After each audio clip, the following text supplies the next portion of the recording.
love you, Becky. Team Jacob!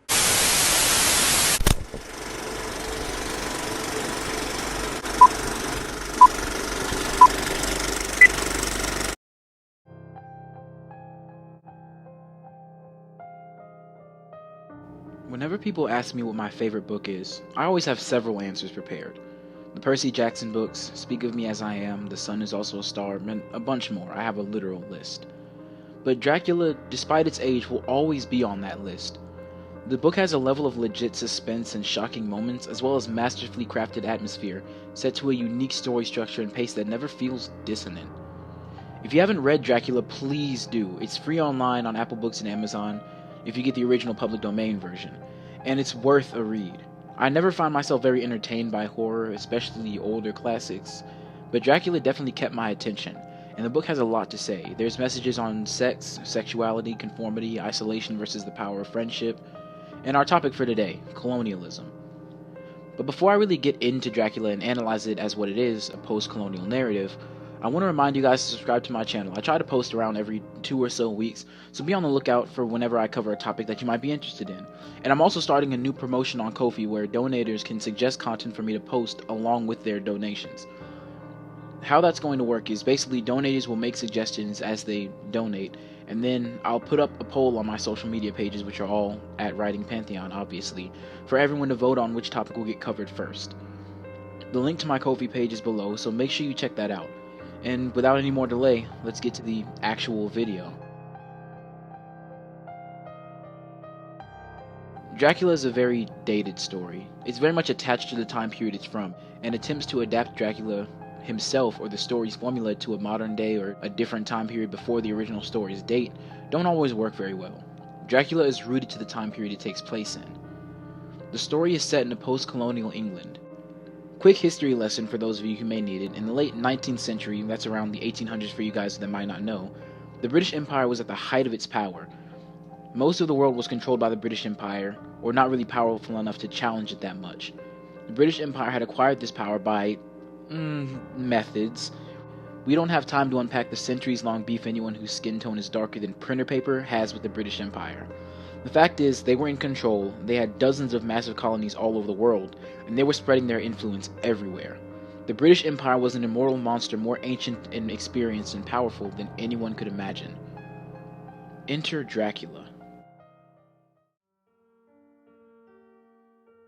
Countries at the height of their power tend to do this weird thing where they imagine themselves being attacked or invaded for some reason. They always win in the end, but it's a thing we do constantly. How many alien invasion stories take place in America? Battlefield Los Angeles, Independence Day, War of the Worlds, at least the movie version, Invasion of the Body Snatchers, a lot of H.P. Lovecraft stuff. There's a desire for a people who feel invincible to stop and wonder, what if they weren't? But in a colonial nation like England, the desire is to wonder if they were the ones being colonized. And this is where the horror of Dracula really comes from. He's a monster very much born of the self-image many colonial nations have of themselves, especially England. How much propaganda in England is there of this stereotypical British white guy with a healthy ideal build and a mustache with a stiff upper lip and all of that common stuff? Now look at Dracula. He's the antithesis of all of that. He's tall and strong, but he's warped. He's not the same. He's not just white, he's sickly pale. Not just tall, but gangly and awkward. Not just polite, he's unnaturally friendly. He's not just sophisticated, he's scarily intelligent and malicious. And to top it all off, he's unholy, demonic. He's an inverted mirror to the British Christian self-image of the time.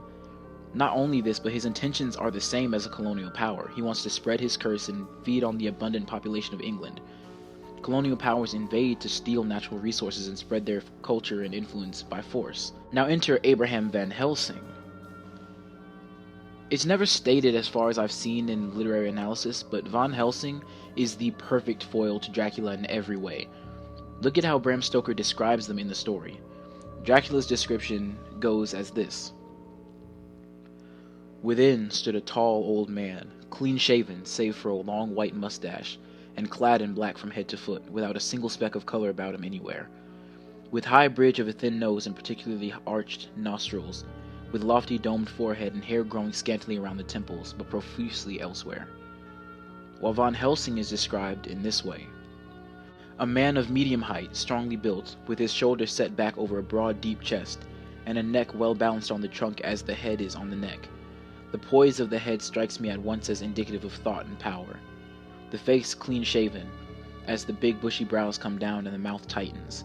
The forehead is broad and fine, such a forehead that the reddish hair cannot possibly tumble over it, but falls naturally back to the sides.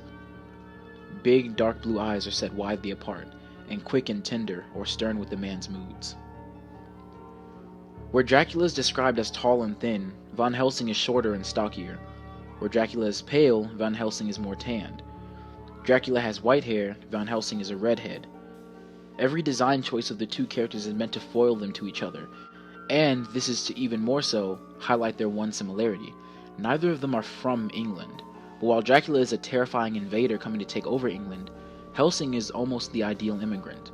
Dracula talks grandly of his home and lineage in long soliloquy-like diatribes with an air of superiority, as he thinks himself above others because of his lineage. We Seslakis have a right to be proud, for in our veins flows the blood of many brave races who fought as the lion fights, for lordship. Fools! Fools! What devil or what witch was ever so great as Attila, whose blood is in these veins? He held up his arms. Is it a wonder that we were a conquering race, that we were proud, that when the Magyar, the Lombard, the Avar, the Bulgar, or the Turk poured his thousands on our frontiers, we drove them back? Who was it but one of my own race, who as Viviod crossed the Danube and beat the Turk on his own ground? This was a Dracula indeed. We of the Dracula blood were amongst the leaders, for our spirit would not brook that we were not free. Ah, young sir, the Seslakis and the Dracula as their heart's blood, their brains and their swords can boast a record that mushroom growths like the Habsburgs and the Romanovs can never reach. But Von Helsing is different. Where Dracula takes pride in his lineage and boasts superiority and nobility, Van Helsing is not the same. Van Helsing's boasts are rarely ever about himself, but about either his faith or the people around him. Thus are we ministers of God's own wish, that the world and men for whom his Son died will not be given over to monsters whose very existence would defame him. He have allowed us to redeem one soul already, and we go out as the old knights of the cross to redeem more. Like them we shall travel towards the sunrise, and like them, if we fall in good cause. While Dracula and Helsing both have a tendency to rant and speak dramatically for long periods of time, Helsing takes little pride in bloodlines and heritage, but looks more to common figures with whom he shares faith, not blood, or his friends and allies who share similar faith.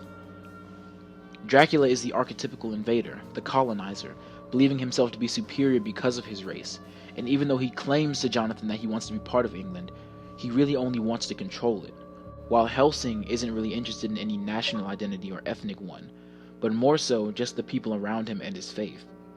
Von Helsing is the ideal foreigner to contrast Dracula's archetypical invader, a kind foreigner who seeks to help with no payment for himself. He helps England without trying to take it over or changing it, England being represented by the other British characters. Von Helsing respects the different culture and even attempts to assimilate, despite it mostly being comedy, while Dracula's inability to grasp English the same way Von Helsing has that same struggle only serves to show him as the other, to alienate him from the other characters. Dracula's story comes at a time when England was both a dominant power, but also feeling the effects of their slow decline, and the monster reflects this. Dracula embodies both the morbid curiosity and the fear of being colonized, but his death in the story supplies an answer and relief to the reader. Not only does Dracula fail to colonize England, he's driven back to his home and destroyed, thus destroying the idea that any true existential threat to England could exist. With a monster of Vlad Dracula Tepesh's caliber gone, England could rest easy.